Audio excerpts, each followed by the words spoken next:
Moi, je m'appelle Julie et aujourd'hui, je vais vous parler de la somatothérapie. La somatothérapie, c'est un mouvement de divers courants psychologiques et de massage énergétique. C'est Richard Meyer, un psychiatre français, qui a inventé cette méthode et qui a créé en 1987 l'école de somatothérapie. Donc voilà, somato pour le corps, thérapie pour le soin. Donc vous connaissez peut-être le principe du maladie. Est-ce que ça vous parle? C'est la somatisation des émotions sur le corps. Donc chaque douleur est la cause à effet d'une émotion. Donc quand on est petit, on a des émotions qui sont basiques. C'est l'amour, très intense, la colère, c'est les problèmes, c'est les émotions brutes. Vous avez remarqué que les enfants tout petits passent souvent de « je ris, je pleure ». Donc eux, ils vont au bout de leurs émotions. Et nous, quand on devient adulte, on ne va pas au bout de nos émotions. Et même un tout petit peu avant, arrivé à l'âge de 10 ans, en fait, on stagne les émotions. Donc on va générer quoi? On va générer des douleurs. On va générer des blocages au niveau de la nuque, de tout le dos. On va générer aussi de graves maladies. On va générer des douleurs au niveau du genou, enfin toutes ces douleurs sont le résultat en fait d'émotions qui n'ont pas été pleinement vécues. Donc, je reprends les petites notes, excusez-moi pour savoir où on a déjà. Donc mon but à moi à travers la somatothérapie, c'est juste en fait de réconcilier le corps avec l'esprit. Donc moi je ne suis pas là pour vous guérir ou vous soulager de vos maux. Moi, je suis là pour vous donner des outils qui vont vous aider à vous-même comprendre qu'est-ce qui ne va pas chez vous, à vous réconcilier avec votre propre corps. Alors, ces outils, ça va être quoi? Ça va être sous forme de massage, donc le massage énergétique. Est-ce que vous connaissez un petit peu le massage énergétique? Est-ce que ça vous parle? Non, pas du tout. C'est le travail du magnétisme, le travail des énergies. On rééquilibre à travers nos énergies, donc le magnétisme, on peut rééquilibrer un corps. Donc moi, à travers le magnétisme, je vais soulager ces maux sur une première partie. Après, en deuxième partie, il va y avoir le massage bien-être, le massage d'enveloppement. Donc ça, c'est vraiment un massage pour vous reconnecter avec vous-même. Donc on vient toucher les parties du corps, vraiment en massant, en enveloppant dans le bien-être, pour se réconcilier nous-mêmes. Alors, un petit exemple. Une personne vous prend le poignet. Ça vous dérange. Vous ne savez pas pourquoi ça vous dérange, mais vous ne supportez pas que sa main soit sur votre bras. Et bien ça, c'est une somatisation.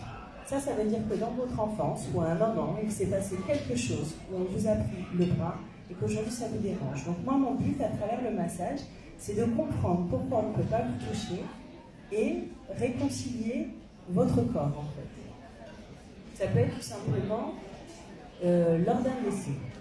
Vous êtes à des obsèques, et puis là, c'est une personne très proche qui meurt, et à ce moment-là, une personne bienveillante, sur le moment, vient vous tenir le bras. Et bien ça, votre corps a pu le somatiser. Parce qu'à ce moment-là, vous avez ressenti tellement de peine que votre corps a mémorisé et assimilé en fait cette émotion au niveau du bras. Deuxième exemple de somatisation. Notre corps est divisé en deux.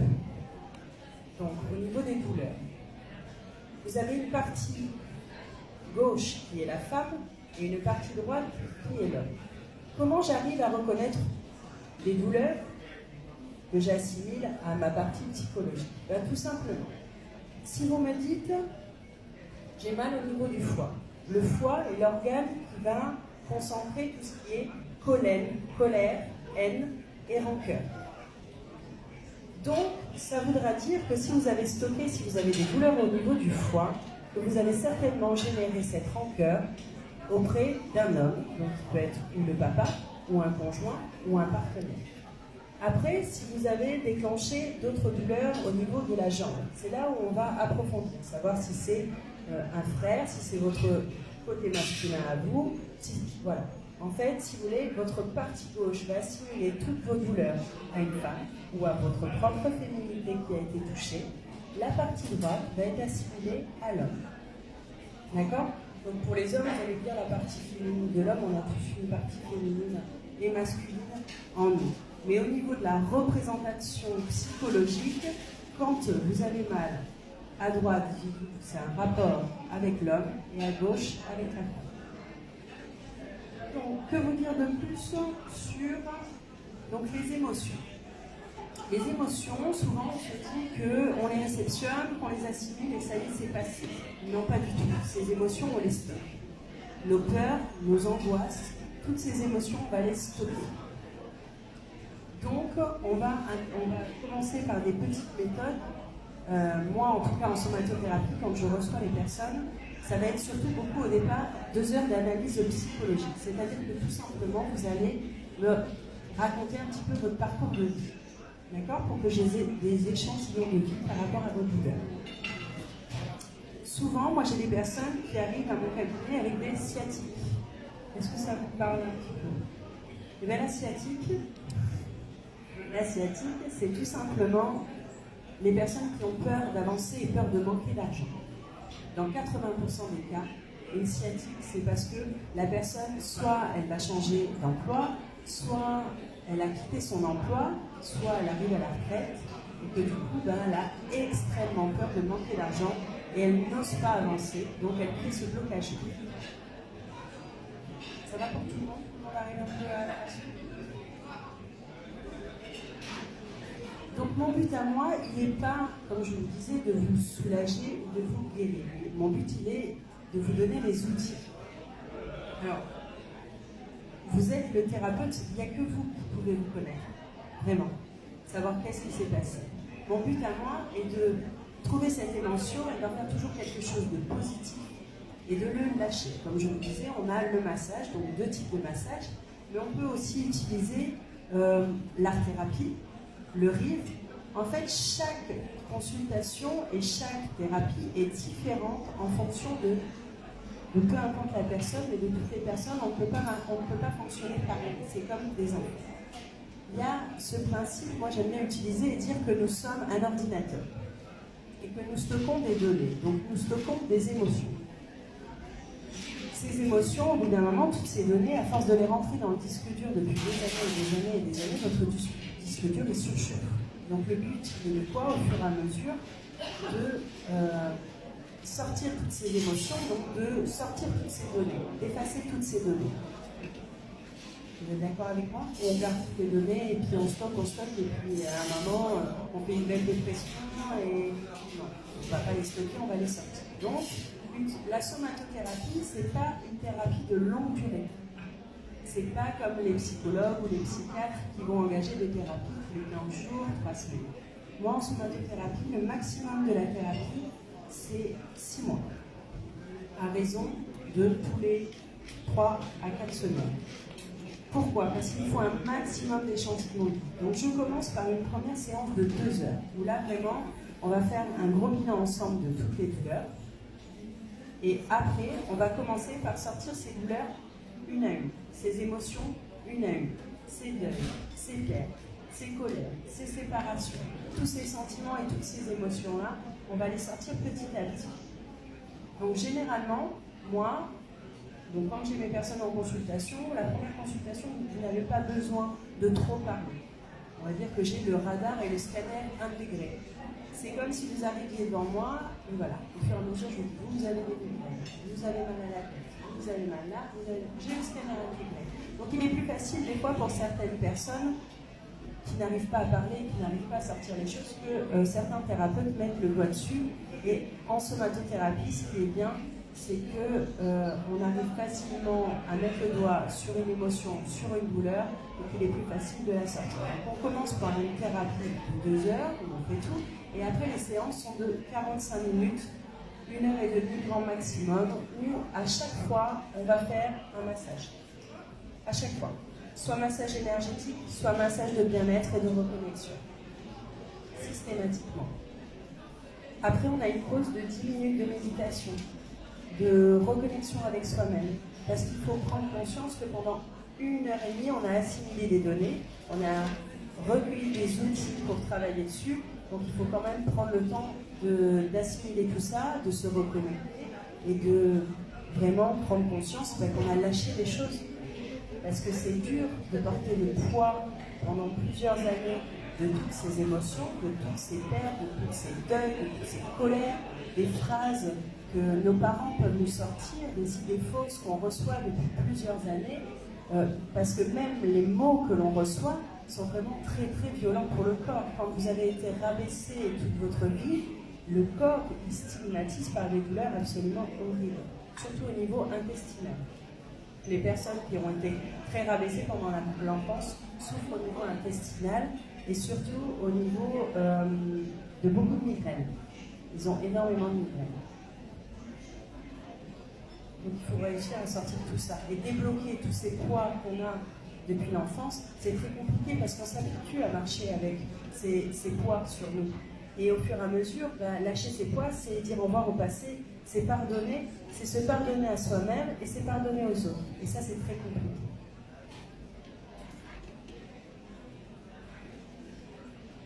Vous avez des questions, n'hésitez pas. Hein. Je vous entends. Tout ce qui est tension, lutte interne. Alors après, si vous voulez, au départ, quand on travaille là-dessus, moi je vous donne des petits outils pour ces émotions-là qu'on a sorties. Donc quand elles recommencent à arriver, de suite, hop, vous remettez en question et vous prenez justement ces petits outils, vous dites non, c'est bon, j'arrête, je ne vais pas assimiler cette émotion-là, je la lâche, on m'a donné les clés pour agir comme ça, donc j'ai le potentiel de m'en sortir tout seul. Dans la somatothérapie, le but est vraiment que vous en sortiez tout seul. C'est de l'auto-guérison avant tout. C'est pour ça que je vous dis, 6 mois, c'est vraiment la clé pour avoir les outils sur des émotions basiques.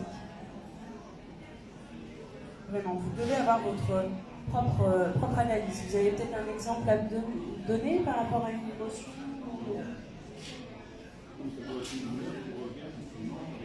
Alors après, il y a des petites piqûres de rappel. Hein. Il faut savoir qu'une émotion, surtout si elle est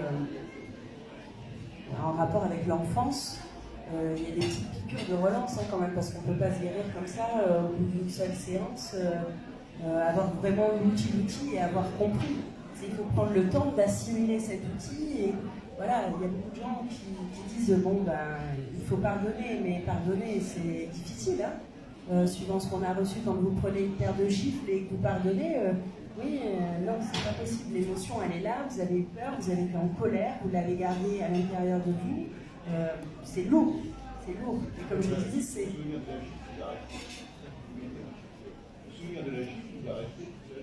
Le souvenir de la gifle va rester, mais de cette faiblesse, vous allez en faire vous une force. De cette émotion-là, du coup, vous allez garder l'empreinte de vous dire j'ai pris une gifle, Sauf qu'avant, vous disiez j'ai pris une gifle, je suis très en colère et si je pouvais le rendre, je vais le faire. Alors que vous allez assimiler j'ai pris une gifle, mais ça m'a donné de la force. Maintenant, je réagirai plus comme ça ou j'aurai une émotion différente. Le tout est de vraiment se guérir des douleurs. L'une des maladies la plus grave qu'on peut se générer, c'est quand même le cancer. Donc arriver par des émotions quand même à se nourrir son propre cancer, il faut bien avant ça retirer tous ces signaux d'alerte, tous ces poids, tous ces laisses, avant d'en arriver à des maladies comme ça. Des maladies comme la Parkinson ou Alzheimer. Ce sont des maladies en fait qui sont le résultat de plusieurs somatisations, mais pas dues à l'âge. Il y a des gens qui à 20 ans ont Parkinson, il y en a qui déclenchent Alzheimer très très tôt. Et Alzheimer, c'est tout simplement parce qu'on refuse de voir, et on veut oublier.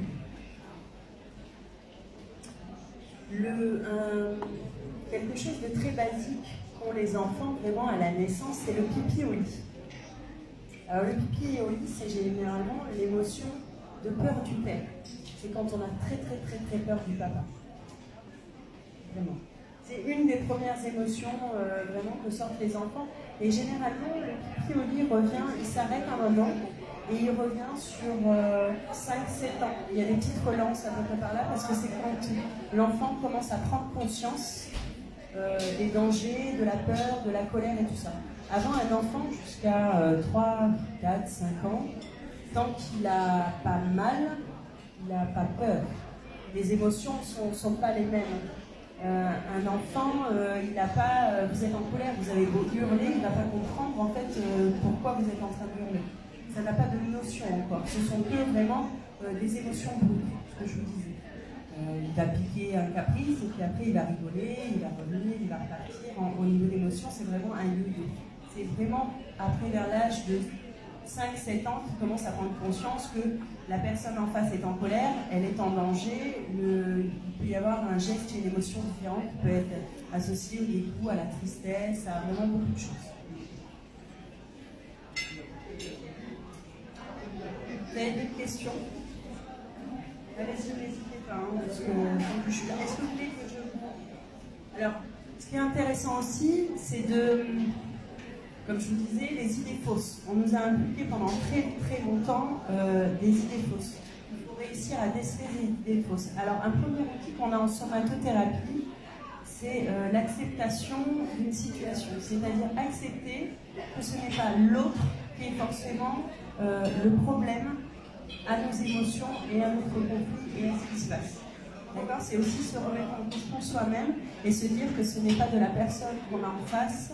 Ben voilà, il a été comme ça, moi j'ai généré de la peur, mais c'est sa faute à lui, c'est pas la mienne. Des fois, il faut prendre conscience aussi de ça. Donc ça, c'est une des clés en somatothérapie, prendre conscience que l'autre n'est pas le fautif de nos douleurs et de nos maux.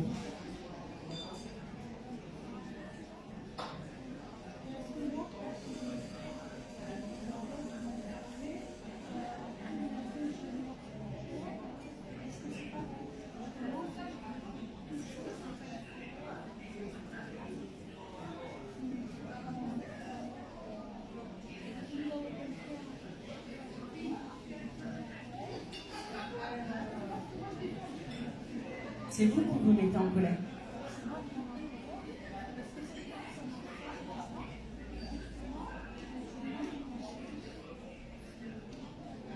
Alors si cette personne... Oui, je comprends ce que vous voulez dire. En fait, c'est pour faire prendre conscience que cette personne a les mots qui vous touchent pour vous mettre en colère. Il appuie sur le bouton et ça démarre. Mais c'est à vous de vous dire, ben voilà, chez moi, ça amène telle colère. Donc c'est à vous d'agir différemment quand la personne vient vous piquer au vif, justement. Donc, alors cette colère, elle peut vous guérir, effectivement. Il ne faut pas la refouler. C'est le principe des émotions. En fait, la somatisation du corps va être essentiellement des émotions qui sont refoulées. C'est ne pas aller au bout de votre colère, au bout de vos émotions. Les enfants, quand ils sont en colère, ils tapent. Moi, je ne dis pas de taper sur la personne qui est en face, hein, pas du tout. Mais je vous dis seulement d'aller au bout de votre colère. Si vous avez envie de crier un bon coup parce que l'autre vous énerve, vous vous retournez, lui il est en train de crier de son côté, et vous criez. Mais vous criez pour vous libérer, pas pour surenchérir sur la colère de l'autre, mais pour ça. Quand vous avez envie d'aimer, aimez à fond. Serrez la personne dans vos bras, n'allez pas sur les idées fausses qu'on vous inculque en disant faut pas serrer la personne, faut juste faire la bise, faut juste faire ci. Faites ce que vous avez envie et allez au bout des émotions que vous avez envie. La personne, vous l'appréciez en face. Et c'est quelqu'un avec qui vous êtes très proche, une amie. Et vous êtes sur la retenue, vous avez envie de la prendre dans les bras parce que vous l'aimez énormément. Mais vous vous mettez sur la retenue, vous frustrez de la prendre dans les bras et lui donner vraiment l'amour que vous avez envie de lui en donner. Et bien ça, c'est une frustration qui peut être somatisée par votre corps. Simplement. Ça peut être des émotions positives et des émotions négatives. Et quand vous pleurez, pleurez un bon. Quand vous êtes en colère, soyez en colère un bon. Là, ne générez pas après derrière ces sentiments de frustration ou autres qui vont être complètement inutiles. Détester une personne. Alors, détester une personne, on ne la déteste pas, on se remet toujours en question en se disant pourquoi cette personne elle est comme ça, quelle est l'émotion, et il ne faut pas que ça vous atteigne.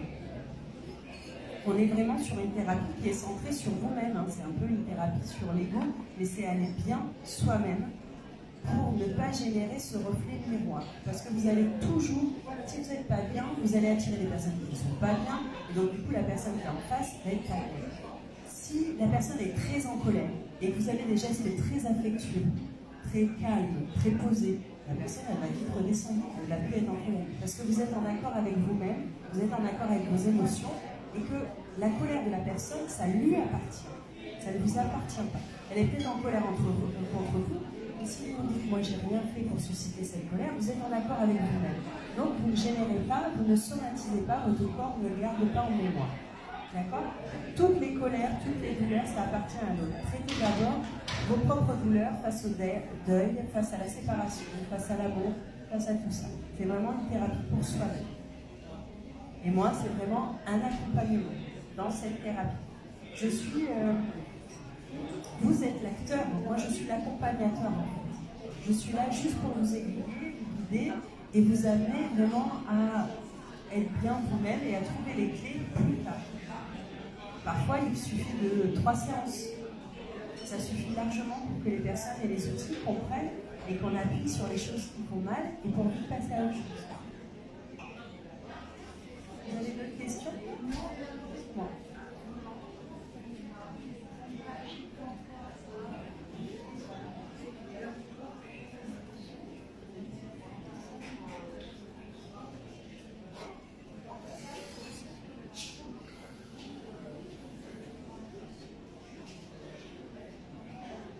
On utilise la méthode pléni-intégrative, c'est-à-dire que par la réconciliation du corps et le toucher, en fait, si c'est bloqué dans le subconscient, au bout d'un moment, on va, avec la reconnexion avec soi-même, on va dégoupiller ces mémoires. Par différentes méthodes, on va débloquer ces blocages qui sont dans le subconscient. Donc moi, je vais chercher, ça va être plus sous forme de questions. On va chercher ensemble par rapport à l'enfance. Donc on va faire de la revisualisation. Je ne veux pas assimiler ça à l'hypnose, mais c'est du revécu sensoriel. Je vais vous faire un accompagnement sur du revécu sensoriel. Donc on va aller fouiller un petit peu dans votre enfance, soit à travers le olfactif, soit à travers vraiment tous les sens, l'écoute, les bruits, la musique. On va chercher qu'est-ce qui a pu laisser cette empreinte.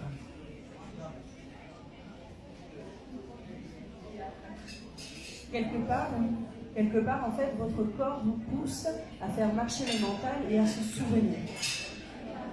Parce que il est compliqué de se sortir d'une émotion qu'on ne se souvient pas par rapport à l'enfance. C'est vrai que les enfants souvent occultent ce qui a pu se passer, les douleurs, les émotions, ils ne veulent pas se souvenir. Mais c'est enfoui là quelque part. Et donc, je vous dis, moi, le principe du scanner que j'ai va mettre le poing et le doigt sur quelque chose, sur des mémoires, en fait, tout simplement. Alors, il faut savoir aussi que la somatisation, on peut somatiser la douleur de nos parents. Parce que le fœtus intra-utérin peut garder des mémoires, on appelle ça la mémoire cellulaire, en fait, tout simplement. Et on peut garder la mémoire aussi de nos parents, donc somatiser les douleurs de nos parents, de ce qu'ils ont pu vivre pendant la grossesse, ou vraiment au niveau après cellulaire à votre maman. On reproduit même généralement souvent les schémas parents, on pense que c'est les idées fausses ou ce qu'on a vu ou ce qu'on a vu, mais pas forcément. C'est juste parce que c'est intégré dans la mémoire cellulaire. À ce moment-là, par les massages énergétiques, on peut le travailler, ça aussi. Par ce principe de magnétisme, d'énergie et de rééquilibrage, on peut travailler sur toutes ces mémoires. Voilà, pour aller chercher. Donc, souvent, je demandez, souvenez-vous, demandez à vos parents, allez voir une photo ou autre. Il y a forcément quelqu'un qui se souvient de ce qui a pu se passer quand on était plus jeune, et ça nous aide à débloquer beaucoup de choses. L'empreinte que les gens ne gardent, essayent d'occulter, surtout quand ils sont petits, c'est tout ce qui touche à l'intimité, vraiment, ou à la sexualité, ces mémoires-là qui sont assez violentes, ces émotions-là qui sont assez violentes, sont généralement occultées. Soit c'est la violence physique, soit c'est l'alcoolisme des parents, soit c'est vraiment des mémoires très très intenses comme ça, ou de viol ou autres, qui sont somatisées par le corps, mais oubliées par le mental. Et là, il va falloir aller chercher très très profond. Là, les séances seront peut-être un peu plus longues, mais il va falloir vraiment retirer toutes ces couches, tous ces mots et tout ça. Est-ce que vous avez d'autres questions? Alors, je ne me souviens pas vraiment de tous les mots, donc j'en ai noté quelques-uns, et si vous voulez, on peut un petit peu les énumérer ensemble.